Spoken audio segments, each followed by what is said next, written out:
사랑을 저희로서는 측량할 수도 없고 헤아릴 수도 없습니다. 우리가 죄인 되었을 때에 우리를 먼저 사랑하여 주셨을 뿐만 아니라 참 그리스도 안에 품어주신 이후에도 저희가 어리석고 죄악되고 연약하여서 참 흘러 떠내려갈 자처럼 행동할 때마다 여전히 주님께서 우리를 사랑하여 주시고 끝까지 우리를 당신의 품으로 안고자 계속해서 가르치시며 또 때로는 책망하시고 도전하시고 깨우치심을 인하여 감사드립니다. 하나님 아버지, 하신 말씀을 통하여서 저희가 주의 사랑을 다시 한번 느끼고 누릴 수 있도록 도와주시고 저희가 참 주의 사랑 안에서 주님을 향한 사랑을 계속해서 키워갈 수 있도록 은혜 주시기를 원합니다. 감사함이 예수 그리스도 이름으로 기도드렸습니다. 아멘. 네, 저희 오늘은 어제 본문을 가지고 함께 좀 나누면 좋을 것 같아서요. 민수기 25장 같이 보겠습니다.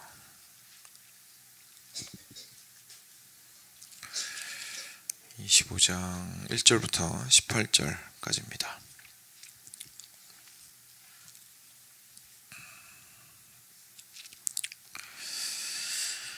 네, 같이 교독하겠습니다. 제가 먼저 1절 읽겠습니다. 이스라엘이 시딤에 머물러 있더니 그 백성이 모압 여자들과 음행하기를 시작하니라. 자기 신들에게 제사할 때에 이스라엘 백성을 청하매 백성이 먹고 그들의 신들에게 절하므로 이스라엘이 바알보올에게 가담한지라 여호와께서 이스라엘에게 진노하시니라. 여호와께서 모세에게 이르시되 백성의 수령들을 잡아 태양을 향하여 여호와 앞에 목매어 달라. 그리하면 여호와의 진노가 이스라엘에게서 떠나리라. 모세가 이스라엘 재판관들에게 이르되 너희는 각각 바알볼에게 가담한 사람들을 죽이라 하니라. 이스라엘 자손의 온 회중이 회막문에서 올 때에 이스라엘 자손 한 사람이 모세와 온 회중의 눈앞에 미디안의 한 여인을 데리고 그의 형제에게로 온지라. 제사장 아론의 손자 엘르아살의 아들 비느하스가 보고 회중 가운데서 일어나 손에 창을 들고 그 이스라엘 남자를 따라 그의 막사에 들어가 이스라엘 남자와 그 여인의 배를 꿰뚫어서 두 사람을 죽이니 연병이 이스라엘 자손에게서 그쳤더라. 그 연병으로 죽은 자가 24,000명이었더라. 여호와께서 모세에게 말씀하여 이르시되 제사장 아론의 손자 엘르아살의 아들 비느하스가 내 질투심으로 질투하여 이스라엘 자손 중에서 내 노를 돌이켜서 내 질투심으로 그들을 소멸하지 않게 하였도다. 그러므로 말하라. 내가 그에게 내 평화의 언약을 주리니 그와 그의 후손에게 영원한 제사장 직분의 언약이라. 그가 그의 하나님을 위하여 질투하여 이스라엘 자손을 속죄하였음이니라. 죽임을 당한 이스라엘 남자 곧 미디안 여인과 함께 죽임을 당한 자의 이름은 시므리니 살로의 아들이요 시므온인의 조상의 가문 중 한 지도자이며 죽임을 당한 미디안 여인의 이름은 고스비이니 수르의 딸이라. 수르는 미디안 백성의 한 조상의 가문의 수령이었더라. 께서 말씀하여 이르소 미디안인들을 대적하여 그들을 치라. 이는 그들이 속임수로 너희를 대적하되 부올의 일과 미디안 지휘관의 딸 곧 부올의 일로 연병이 일어난 날에 죽임을 당한 그들의 자매 고스비의 사건으로 너희를 유혹하였음이니라. 아멘. 네. 오늘 본문 같은 경우에는 이제 민수기가 그 인구 조사를 하는 것으로 시작을 하게 되는데 오늘 26장 원래 본문은 인구 조사 두 번째 내용입니다. 그래서 오늘 함께 묵상을 돌아가셔서 해보시면 좋겠고요. 저희가 어제 내용이 좀 풍성한 것 같아서 어제 내용으로 같이 함께 나누도록 하겠습니다. 이제 발람과 발락 같은 경우에 이제 사건이 일단락이 됐습니다. 이렇게 세 번 발람이 계속해서 저주하지 않고 축복하는 말을 하니까 발락이 이제 그럴 거면 그냥 가라 이랬더니 이제 발람이 마지막에 한번 크게 더 터뜨린 것이 이제 그저께 주일날 오전 본문이었습니다. 한번 가서 보시면 예수님을 예언하는 일까지 발람을 하게 되는 것을 저희가 보게 됩니다. 그래서 발람의 입을 통해서 하나님께서 참 큰 일을 하셨었죠. 그리고 나서 이제 오늘 방금 읽었던 25장 본문인데요. 처음에 이제 이스라엘이 시딤에 머물러 있더니 이렇게 돼 있습니다. 그래서 계속해서 그곳에서 머물러 있는데 문제가 발생했습니다. 거기 있던 모압 여자들과 음행하기 시작했습니다. 근데 2절에 좀 자세하게 나와 있는데요. 그 여자들이 자기 신들에게 제사할 때에 이스라엘 백성을 청함에 백성이 먹고 그들의 신들에게 절함으로 이스라엘이 바알브올에 가담한지라 여호와께서 진노하시니라 이렇게 되어 있습니다. 그래서 바알브올이라는 것은 이제 브올의 바알 뭐 이렇게 생각하시면 됩니다. 브올의 바알. 그래서 결국 바알 신을 섬겼던 것인데 이방 여인들이 모압 여인들이 그 바알을 섬기면서 이제 제사를 드립니다. 그렇죠? 제사를 드리고 그리고 남은 음식들을 같이 함께 나누고 먹습니다. 그리고 거기에서 음행도 이루어지고 하는 일들이 있었는데 거기에 모압 여자들이 이제 이스라엘 뭐 여자들이니까 남자들을 꼬셨겠죠. 그래서 남자들을 데리고 오라고 해서 이제 자기들이 거기에서 행음하고 그리고 핵심은 우상을 숭배했다는 것이었습니다. 그래서 하나님을 올바르게 섬기기보다는 이방신을 함께 섬기게 되었던 것을 저희가 보게 됩니다. 이게요, 좀 이 사건이 그 중요한 이유가 있습니다. 왜냐하면 기억하시겠지만 처음 이스라엘 백성들이 홍해를 가르고 나온 다음에 모세가 시내산에 올라갔을 때에 비슷한 죄를 지었습니다. 그죠? 금송아지를 그들이 만들어서 우상을 숭배했던 것을 저희가 기억하고 있습니다. 그래서 그때 하나님께서 굉장히 크게 진노하셨고 모세도 내려와서 이렇게 받았던 돌판도 깨뜨리고 그랬었던 거 아마 기억하실 텐데요. 그런데 그 일은 이스라엘이 애굽을 건너자마자 얼마 되지 않아서 있었던 일인데다가 전체 출애굽 1세대가 함께 젊은 시절에 가담했던 일이었습니다. 그런데 지금 어떤 시점이냐면 40년이 지나고 세대 교체가 이미 이루어진 상황입니다. 세대 교체가 다 이루어졌는데 지금 비슷한 죄를 똑같이 자기 부모들이랑 짓고 있는 겁니다. 같은 죄를. 그래서 처음에 금송아지 만들어서 하나님 외의 신을 숭배하였던 것처럼 지금 이 출애굽 2세대들도 이제 조금 있으면 들어가야 되는데 요단강 건너서 거기에서 하나님 이외의 다른 신을 굉장히 직접적으로 섬기고 그리고 그 안에서 음란하게 행하는 일들을 하였다는 것을 저희가 보게 되죠. 그러니까 사람의 죄악됨을 저희가 계속해서 확인하게 되는 겁니다. 세대가 지나더라도 이게 계속 되물림이 되고 이어지고 연결된다는 것을 확인을 할 수가 있고 그리고 거기에는 그냥 단순하게 도덕적이지 않은, 다시 말해서 좀 나쁘게 살아가는 모습만 있는 것이 아니라 그 뿌리가 똑같다는 것을 저희가 보게 되는 겁니다. 그 뿌리가 결국은 하나님을 온전히 사랑하지 않으며 10계명, 1계명과 2계명으로 요약할 수 있는 너는 나 외에는 다른 신을 내게 두지 말지니라. 그리고 땅에 있는 그 어떤 것들도 그리고 이 세상에 있는 어떤 것들도 형상을 만들지 말지어다 라고 하였던 그 1계명과 2계명을 계속해서 어기고 있다는 것을 저희가 확인할 수가 있습니다. 여기에서 나온 음행 같은 경우에 참 저희가 기억해야 하는 것은 단지 음행이 음행이기 때문에만 문제가 있는 것이 아니라 그 뿌리가 당연히 하나님에게서 떠났기 때문에 이 사람들이 그렇게 음행에 가담했다는 것을 알기 때문에 그 포인트를 저희가 절대로 놓치면 안 되겠죠. 물론 음행 자체도 나쁜 거지만 그 자체로만으로 문제를 삼기보다는 사실 거슬러 올라가서 하나님을 거역한 것에서 우리가 경각심을 가지고 경고의 말씀으로 받아야 합니다. 그래서 이런 모습으로 이스라엘 백성들이 참 부끄러운 모습으로 하나님 앞에 드러났습니다. 그래서 하나님 당연히 화를 내셨고요. 그래서 4절에 모세에게 백성의 수령들을 잡아서 태양을 향하여 여호와 앞에 목매어 달라. 그리하면 진노가 이스라엘에게서 떠나리라 라고 말씀하셨고 모세가 재판관들에게 말하여서 그 바알보올에 가담한 사람들을 다 죽이라고 얘기를 했습니다. 그런데 이 과정 속에서 지금 계속 이 치유를 해나가는 이스라엘 백성들을 다시 회개시키고 하나님께로 돌이키고자 하는 과정 속에서 정말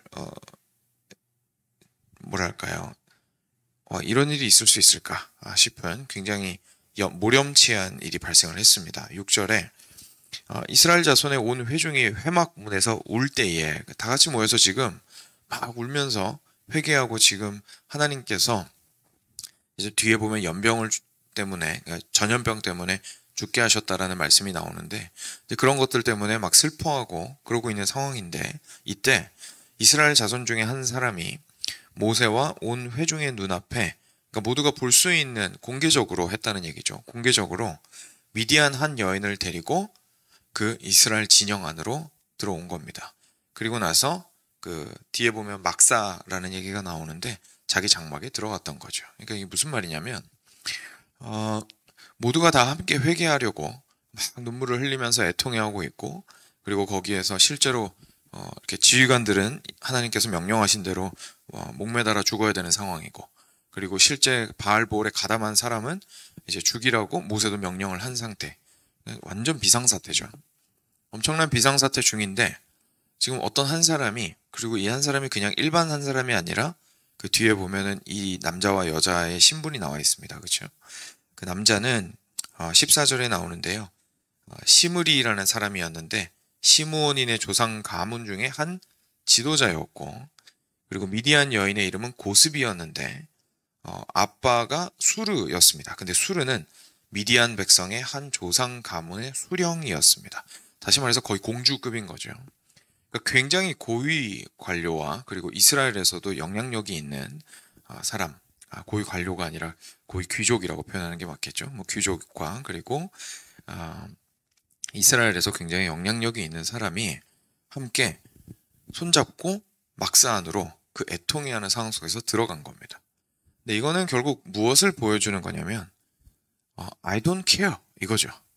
나는 뭐 이렇게 하든지 말든지 나는 내 인생을 즐기겠다 라는 겁니다. 그러니까 지금만 그런 사람들이 있는 게 아니고 그 당시에도 이스라엘 백성들 가운데에서 그런 사람들이 있었던 거죠. 그래서 이 사람이 뭐 하나님께서 진노하시는 것도 관심 없고, 나는 지금 모압 여인들과 그리고 미디안 여인들과 이렇게 친밀하게 지내는 게 난 너무 행복하다. 그래서 나는 그냥 내 할 대로 할 거다. 당신들이 나를 보고 뭐라고 하든지 말든지, 그리고 당신들이 지금 애통해 하든지 회개를 하든지 말든지 나랑 상관없다 라고 생각하면서 그 장막 안으로 들어갔던 것이었습니다.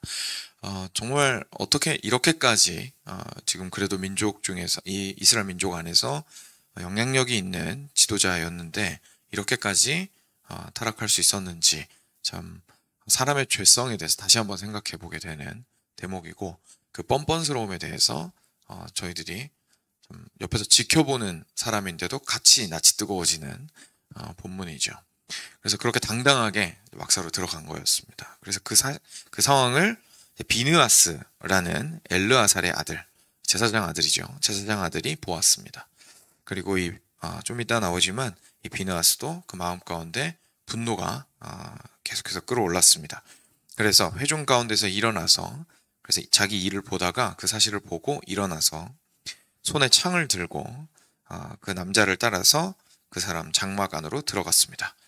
그리고 이스라엘 남자와 그 여인의 배를 꿰뚫어서 두 사람을 한 번에 죽이게 됩니다. 그래서 그러자 연병이 이스라엘 자손에게서 그쳤다라고 이야기를 하고 있습니다. 다시 말해서 하나님께서 내리실 그 심판을 비느하스가 대신해서 하였다는 것을 저희가 깨닫게 됩니다. 그래서 이 사실에 대해서 하나님께서 명확하게 좀 말씀을 해주십니다. 이 부분이 오늘 말씀에 어떻게 보면 핵심이 되겠는데요. 10절부터 13절 말씀입니다. 여호와께서 모세에게 말씀하여 이르시되 제사장 아론의 손자 엘르아살의 아들 비느하스가 내 질투심으로 질투하여 이스라엘 자손 중에서 내 노를 돌이켜서 내 질투심으로 그들을 소멸하지 않게 하였도다. 그러므로 말하라. 내가 그에게 내 평화의 언약을 주리니 그와 그의 후손에게 영원한 제사장 직분의 언약이라. 그가 그의 하나님을 위하여 질투하여 이스라엘 자손을 속죄하였음이니라. 질투라는 것이요, 저희가 십계명 마지막 말씀처럼 그 무엇이든지 탐심을 가지지 말라는 말씀처럼 저희가 보통 옆에 이웃이 뭔가 땅 사면 배 아프고 이런 걸 얘기하는 게 아닙니다. 이 질투라는 것은 결국 무엇을 보여주는 거냐면요, 무엇을 사랑하고 있는지를 보여주는 겁니다. 그리고 무엇을 특별히 사랑하고 있는가를 보여주는 겁니다. 이게 이제 가장 쉬운 예가 부부 또는 연인 관계가 되겠죠. 연인이나 부부관계가 되었다는 것은 결국 상대방을 특별한 관계로서 여기고 특별하게 사랑하겠다는 뜻입니다.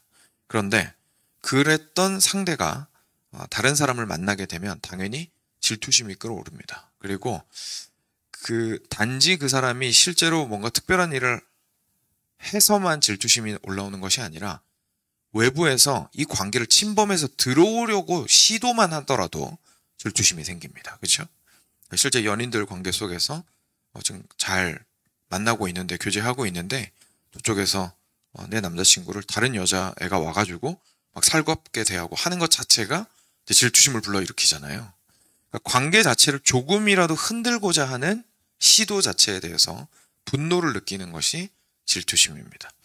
그러니까 이 질투심을 그냥 막 아무 때나 느끼게 되면 그건 합당하지 않지만 실제로 내가 마땅히 사랑해야 하는 존재를 향해서 느끼는 것은 내가 사랑하고 있다라는 것을 사실은 보여주는 것입니다.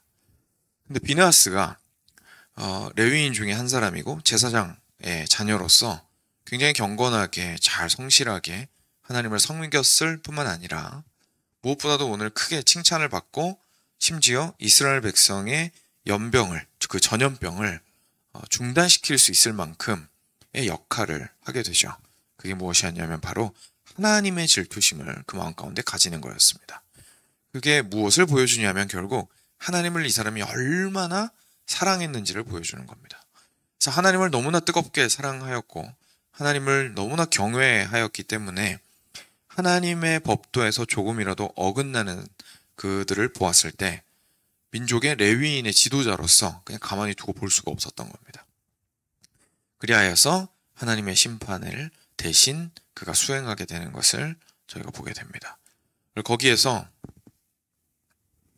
비느하스가 보여준 그 마음을 하나님께서는 기뻐하셨습니다.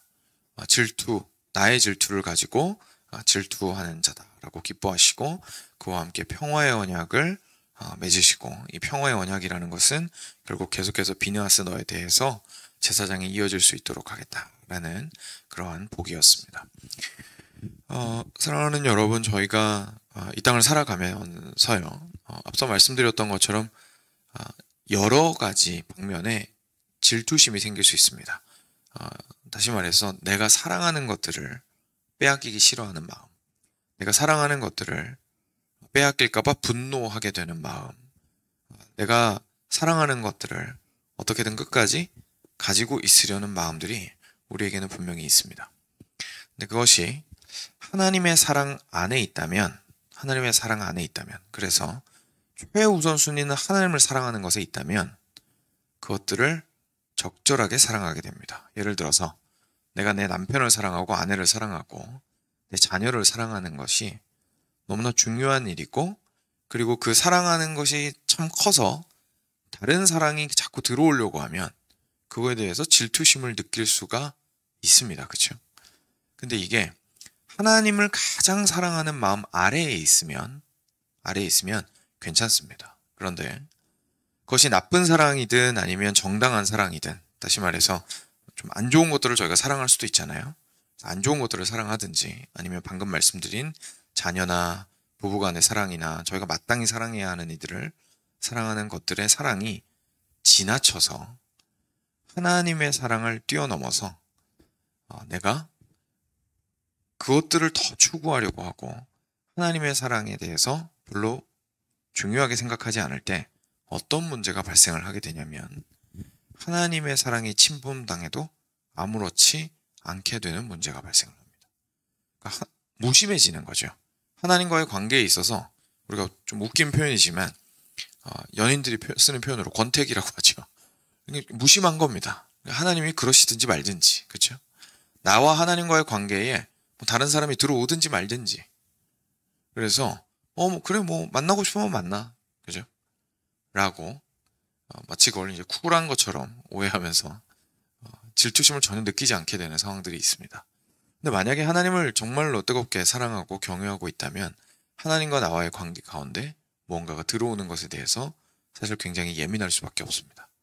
그래서 내 자신의 죄가 이 관계를 흐트러뜨릴 때 나는 죄에 대해서 실망하고 그 죄를 따라가는 나에 대해서 슬퍼하고 수치스러워할 뿐만 아니라 이 죄 자체를 극심하게 미워하고 그리고 분노하는 것이 우리 그리스도인이 가져야 하는 마땅한 마음입니다. 그래서 그 죄를 어떻게든 밀어내려고 하고 하나님과의 관계를 온전히 회복하고자 하는 것이죠. 그래서 오늘 말씀은 이것을 우리에게 너무나 잘 보여주고 있습니다. 그래서 우리의 마음을 다시 한번 확인하고 점검해 보았으면 좋겠습니다. 과연 우리에게는 비느하스와 같은 마음의 하나님을 향한 사랑과 그리고 열심이 있는가? 이러한 사랑과 열심을 결국 보여주신 분이 예수님이셨습니다. 그래서 예수님께서는 그 십자가로 어떻게 올라가셨냐면 결국은 비느하스가 창으로 이 음행한 남녀를 찔러 죽이듯이 하나님의 진노가 죄를 지은 자들에게 임하여야 하는데 그 임해야 하는 진노를 당신 자신이 맞으셨던 겁니다. 그런데 그 마음은 비느하스랑 똑같으셨던 거죠. 그러니까 비느하스와 예수님 모두 하나님의 영광을 너무나 사랑하고 그리고 하나님께서 가장 높임을 받기 원하셔서 그 이외의 것이 침범하는 것을 절대로 용납하고자 하지 않아서 분노의 마음이 그것을 향하여 있으셨는데 비느하스는 우리 죄를 대신할 수 있는 존재는 아니죠. 하나님의 그 진노의 마음을 대변해서 실제로 그 죄를 지은 사람을 찔러 죽였던 거고요.